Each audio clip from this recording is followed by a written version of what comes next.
Hey guys, in our last set of notes for this section, we are talking about special quadrilaterals.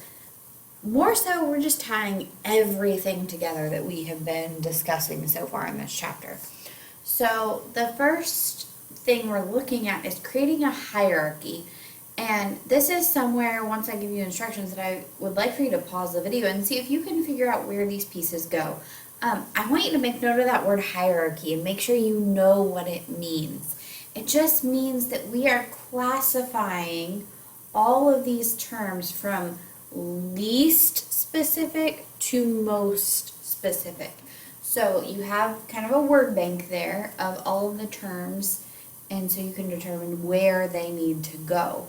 So go ahead right now, pause this, try it on your own. I'm going to fill it in for you so you can check your work. So least specific would just be a quadrilateral, a four-sided figure. That's what this has all been about.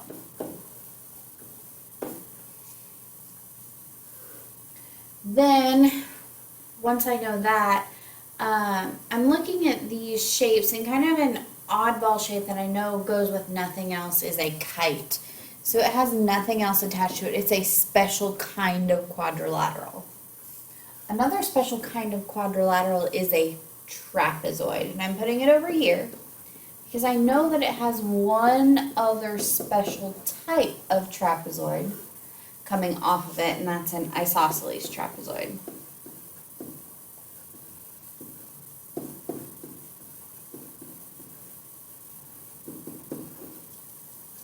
My last special kind of quadrilateral was a parallelogram. And then notice the three that we have left were all special kinds of parallelograms. So it doesn't actually matter which of these next two we put in each of these shapes. We have rhombus and rectangle, though, that were special kinds of parallelograms. So you can flip those and put rectangle and rhombus, rhombus, rectangle, doesn't matter. And then a square was a special kind of rectangle. It was also a special kind of rhombus. So it goes down there below both of those. So that's your hierarchy. Expect to have to fill this out and know how to fill this out. So just take a blank piece of paper, see if you can plug all of those in.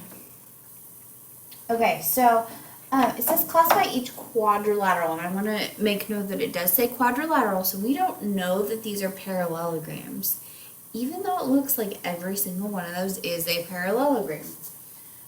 We're going to assume it's just a quadrilateral. So if I'm looking at number one, I have tick marks across from each other, so one pair of opposite sides is congruent. That could be a trapezoid. But I also have that opposite angles are congruent. So if I know that both pairs of opposite angles are congruent, that tells me that's a parallelogram.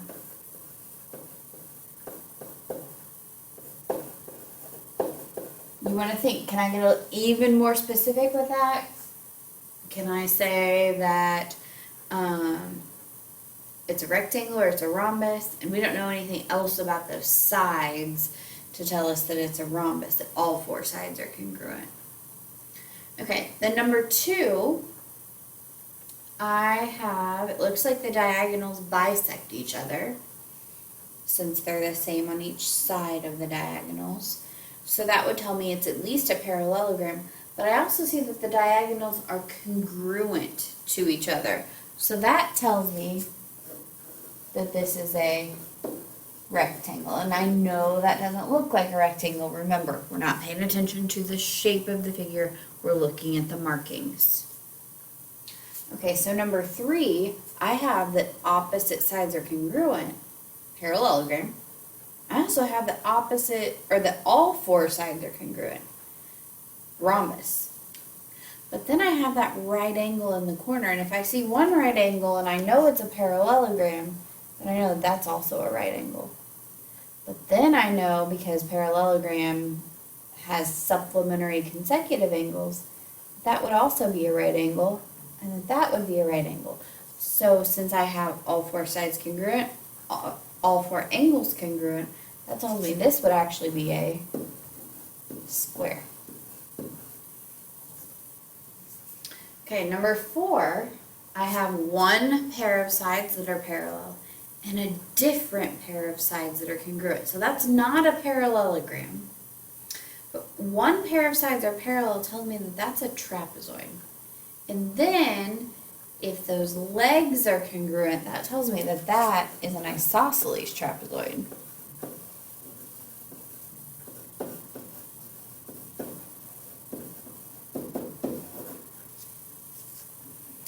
Okay, now looking at number 5, I have both pairs of opposite angles are congruent. That tells me parallelogram.